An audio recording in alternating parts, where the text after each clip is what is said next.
Hello there and welcome to Brian Lomax Movie Talk and my latest Blu-ray update. I've been buying a few Blu-rays recently and I wanted to share them with you. First up, and in no alphabetical order at all, it is The Neon Demon, a film by Nicholas Winding Refn, who I like at times. I thought Drive was very good. Only God Forgives was a bit strange, maybe it requires another watch. I wouldn't say it was a bad film, but I wouldn't say it was fantastic either. Yeah, I like some of his other stuff as well. Haven't seen this, but I picked it up for £1.50 in a charity shop, so you can't really grumble at that, can you? You know, if it turns out that I like it, then bonus. So yeah, I look forward to watching that. Next up is Wanted, the Steelbook edition. Back when Timo Bekmambetov was making decent films, back when he was a filmmaker to be excited about. I don't know what happened. Well, Abraham Lincoln Vampire Hunter, that's what happened. But yeah, I like it. It's the story is stupid, it's absolutely stupid, but it's 2 hours of entertaining stupid.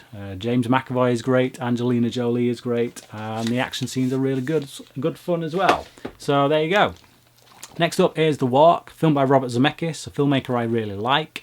Not seen this one either, but a lot of people have told me it's a really great film, and I like Joseph Gordon-Levitt as well. So yeah, again, picked it up pretty cheap, so can't grumble. Next up is Wonder Woman. This is one of the DC animated original movies. Of that line of films, I think this is the best. Yep, that's coming from a Batman fan. Not Under the Red Hood, but this. I would say this is the best. Most people seem to hold Under the Red Hood up as the pinnacle of those movies, and it is very good. It is. I definitely agree with that.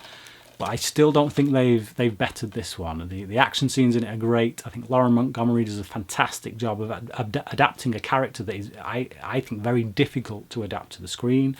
So yeah, I mean, when you're dealing with gods and stuff, it becomes a bit like, a bit Greek well, it is Greek mythology, isn't it? But yeah, you know what I mean. It can end up being stupid. So good job with that one. Next up is Prometheus, Ridley Scott's return to the Alien franchise. I actually quite liked this. Well, I really liked this film first time round.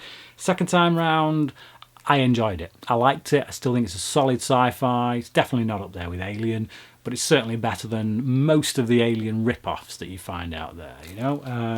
Solid stuff from Ridley Scott, I think. Next up is Karate Kid. I think Jackie Chan possibly gives his best performance in this film. There's moments in this film when he does things that are genuinely touching, genuinely emotional, and I think he showed that he does have abilities as an actor in this film. It's not the best film ever, but I think it's very solid stuff. Possibly about 10-15 minutes too long.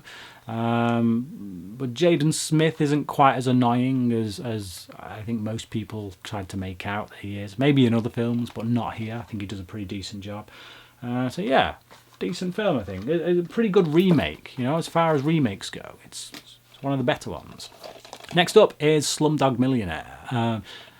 Again, this is a film I picked up really cheap, 50p. 50p on Blu-ray. Oscar-winning film right there. I'm intending on going through all the Oscar winners and reviewing them, so for 50p, yes please, thank you.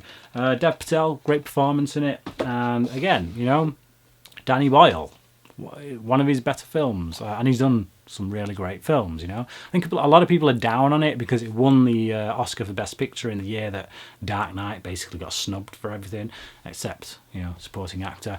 But it's still a really great film. It's just unfortunate that it was in the same year as The Dark Knight. So yeah. And last up is Underworld Awakening. I bought this because I was watching all the Underworld films recently, and yeah, I think this is one of the better ones. Probably the second best Underworld film of the franchise, I reckon, after Rise of the Lycans. There's not much to say about them. I've talked about them at length recently on my channel. So, but solid stuff, good action, a few dodgy special effects, but nice to have Kate Beckinsale back in the franchise. Yeah, that's it. Just a few little pickups really that I've got recently. What are your thoughts? If you have any, please comment below and let me know. And while you're at it, please like and share this video if you don't mind doing that. It would really help my channel to get out there. And if you haven't already, please click subscribe.